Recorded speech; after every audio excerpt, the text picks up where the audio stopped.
빵형입니다. 오늘의 특별했던 한 종목을 알아본 시간, 오늘의 한 종목 시간이 돌아왔고요. 오늘은 뭐 설 전이다 보니까 뭐 수급도 별로 없고, 또 아시다시피 기아차, 애플카 악재가 터지면서 아침 지수는 그렇게 좋지는 않았습니다. 자동차 섹터에만 국한되어 있던 이슈다 보니까 이렇게 장 마감에 물론 이렇게 그렇게 좋지는 않았지만 어떤 이평선 자체를 깨는 그런 모습은 보이고 있지는 않았습니다. 그래서 조금 계속 볼 수도 있고, 오늘은 그래서 어차피 이 설은 지나가 봐야 되는 걸로 알게 되겠고요.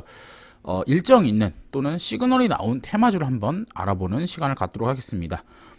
물론 주도 테마는 아직 아닙니다. 아시다시피 기아차 악재로 인해서 현재 주도 테마가 약간 없는 상태거든요. 그래서 주도 테마는 아니지만 우리가 일정이 있고 시그널이 나온 테마주를 보면서 수익을 내보도록 하겠죠. 먼저 우리가 SM 라이프 디자인이라는 기업이 있습니다. 이 기업 같은 경우에 최근에 미나리 테마주로 엮여 있는데요. 미나리 테마주, 오늘 이제 미나리가 이제 워낙 그 미국에서 호평을 받으니까 불법 복제 기승이 있다고 합니다. 이게 3월달 개봉인데 뭐 아무래도 이제 사람들이 막 보고 싶으니까 그런 건데, 그래서 이 오늘 어떻게 보면은 이 SM 라이프 디자인이 막판에 주가가 오른 모습을 보여주고 있고요. 뭐 지금 상황에서 보면은 우리가 제2의 기생충을 기대하고 있다라고 보시면 될 것 같습니다. 과거 바른손이 이런 식으로 엄청난 급등을 보여줬기 때문에 최근 이 SM 라이프 디자인 같은 경우에도 이런 어떤 급등을 기대하는 매수세가 있지 않았나라고 보실 수 있을 것 같고요. 골든글러브 시상식이 2월 28일 날 있습니다. 그래서 아직은 뭐 한 20일 정도 남은 상황이죠. 그래서 아직까지는 시간이 좀 남은 그 일정이 있는 종목이고요. 다만 우리가 SM 라이프 디자인 같은 경우에 과거에 지금 이 미나리를 배급하는 판시네마와 과거에 이제 배급 이력이 있었을 뿐 지금에는 어떤 뭐 별다른 어떤 특징적인 이슈는 없습니다. 따라서 이것은 진짜 테마주다라고 보시면 될 것 같고, 실제로 이 시상식 이후에 제2의 기생충 신드롬이 나온다면 과거에도 그랬다시피 실제로 투자했던 기업들이 부각을 받게 될 것입니다. 뭐 바른손이 그때 이렇게 올랐었던 이유는 이 기업 자체가 투자를 했었기 때문이겠죠. 그래서 SM 라이프 디자인 같은 경우에는 현재는 그냥 테마주로서 보셔야 되겠고, 실제 투자했던 기업들이 이제 3월 달이 돼서 국내에 이제 스크린에 올라가게 되면 부각이 될 확률이 높습니다. 그래서 그때 튀든지 또는 뭐 골든글러브 시상식 뭐 며칠 전, 뭐 일주일 한 20일쯤 돼서 실제 이제 뉴스가 나오면서 관련주들이 오를 것으로 보고 있고요. 그 전까지는 당연히 SM 라이프 디자인이 강세를 보일 거다라고 볼 수 있겠습니다. 뭐 차트는 굉장히 좋은 상태고요. 과거에 이 SM 라이프 디자인이 갖고 있던 그 구간이 있습니다. 뭐 이런 구간이겠죠. 이게 이제 그 엘사 나올 때 그때 이제 올랐던 그던 구간인데 19년도 이런 구간을 어떻게 보면은 이 미나리 테마주의 어떤 기대감으로서 돌파를 한 번 정도는 했을 수 있지 않을까라고 볼 수 있겠고요. 최근에 이 거래 대금도 꽤 붙어 있다는 것을 알 수 있죠. 다만 아까 전에 말씀드렸던 것처럼 테마주지 않습니까? 그래서 우리가 이 테마주를 다룰 때는 21선, 이 종목은 21선을 보도록 하겠습니다. 왜 그러냐라고 했을 때 별다른 이유는 없고요. 5일선을 지지하지는 않고 있어요. 지금 보시면 21선을 지지하면서 움직이는 것을 볼 수 있죠. 그래서 우리는 이 종목의 지금 주요한 이평선은 21선이다 라고 볼 수 있겠고, 이 종목이 만약에 급등이 나와서 갭을 떠서 움직인다 라고 했을 때는 그때는 21선과 5일선의 이격이 이런 식으로 벌어지기 때문에 그때는 21선을 지지 라인으로 보진 않고요. 5일선을 손절 라인으로 잡으시면 될 것 같습니다. 그래서 이 종목 같은 경우에는 테마주다. 테마주는 이평선 매매 또는 어떤 자기만의 손절 라인을 꼭 지켜셔야 된다라고 볼 수 있을 것 같네요. 우리가 다음으로 한네트를 보도록 하겠습니다. 한네트 오늘 잠깐 올랐다가 빠졌는데 이 종목 같은 경우에도 오늘 뉴스가 나왔습니다. 오늘 뉴스는 한은에서 디지털 화폐 파일럿 테스트를 진행 중이다라고 하고 있겠고요.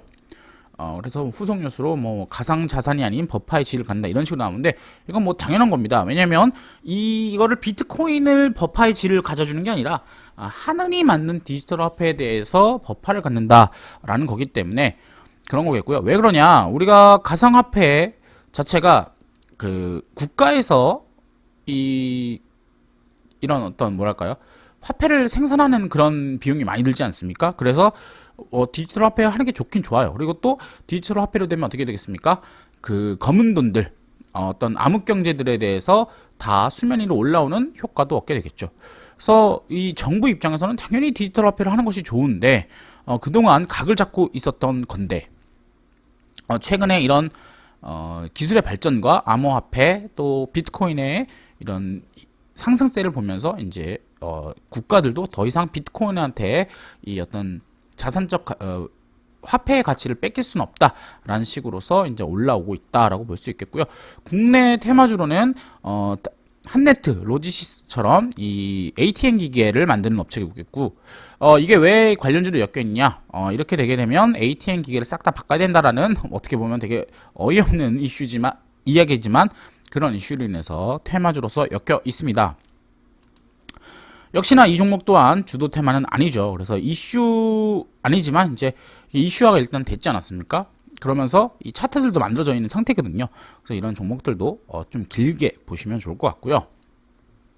일단 한은의 이런 그 결과가 이 용어 결과가 나왔기 때문에 이것에 대해서 이제 뭐 여러 가지 의견들 또 지금 암호화폐가 뭐 38,000불 정도 돼 있는데 이게 뭐 4만 불 가거나 이런 식으로 가게 되면서 이 디지털 화폐에 대한 얘기가 더 나올 것으로 보고 있고요. 오늘 당장 가겠다는 게 아니라 이 이슈가 살아있다라고 보시면 될 것 같습니다. 따라서 현재는 애매한 상황입니다. 그래서 오직 대장주만 잡으셔야 되겠고요. 한네트 그리고 또 로지시스 그 다음에 KCT 근데 요거는 조금 다르고 KCS 이런 종목들이 관련주로서 엮여 있죠.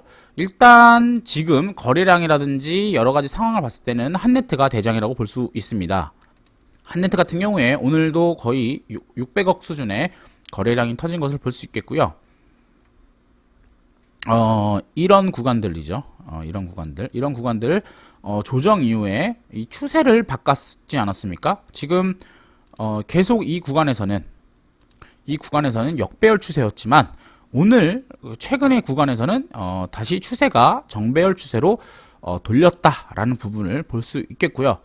뭐 KCT는 아직은 아니죠. 그리고 로지시스가 그나마 이제 정배열, 얘도 정배열이긴 한데 얘의 단점은 거래량이 굉장히 약합니다.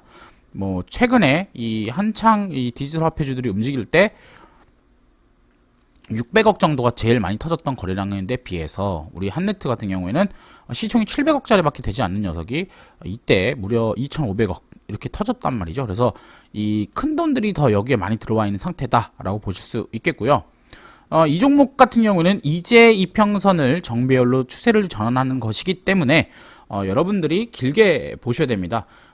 일정이 마땅히 정해져 있지는 않고 SM 라이프 디자인 같은 경우에는 2월 28일이라는 어떤 일정이 있지만 이 종목 같은 경우에는 뭐 올해 내해라든지 좀 애매한 내용들 올해 중 이런 식으로 좀 애매한 거기 때문에 좀 긴 시계열로 보시면 되겠고요. 이런 종목 같은 경우에 손절 라인 같은 경우에는 전저점을 잡아주시면 좋겠고 전저점이라고 하시면 이런 구간들 6,000원을 이 6,000원 라인을 이렇게 쭉 빼게 되면은 손절을 하시는 그런 구간이라고 볼 수 있습니다.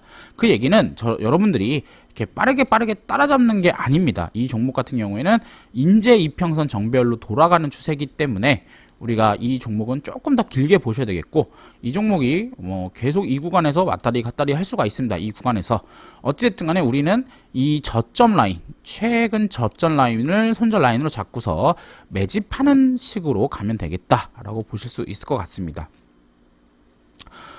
그리고 이 종목 같은 경우에 이때와 이때 거래량의 규모는 비슷하지만 위치가 다릅니다. 이때는 언제였나요? 이때는 이 정배열을 이기지 못하고 떨어지는 구간에 있었던 것에 반해서 지금은 정배열로서의 위치에서 터진 거래량이기 때문에 지금 거래량이 이때 지금 거래량과 차트가 이때 차트보다는 훨씬 나은 상태다라고 볼 수 있을 것 같네요. 그래서 오늘은 간단하게 주도 테마가 없다 보니까 일정 있는 테마거나 시그널 있는 테마들을 말씀드렸고, 에스앤라이프 디자인 같은 경우에는 제가 말씀드렸지만 아직은 진짜 테마주다라고 말씀을 드렸고 21선 라인을 지켜야 된다라고 말씀을 드렸습니다.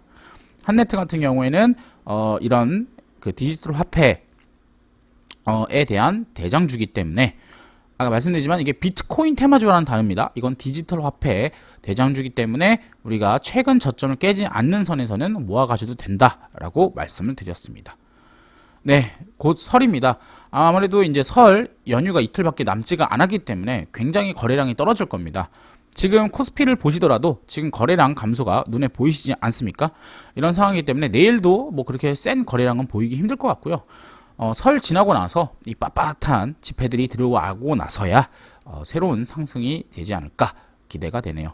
오늘은 간단하게 마무리하도록 하겠고요. 구독과 좋아요 그리고 알람 설정까지 꼭 부탁드리겠습니다. 감사합니다.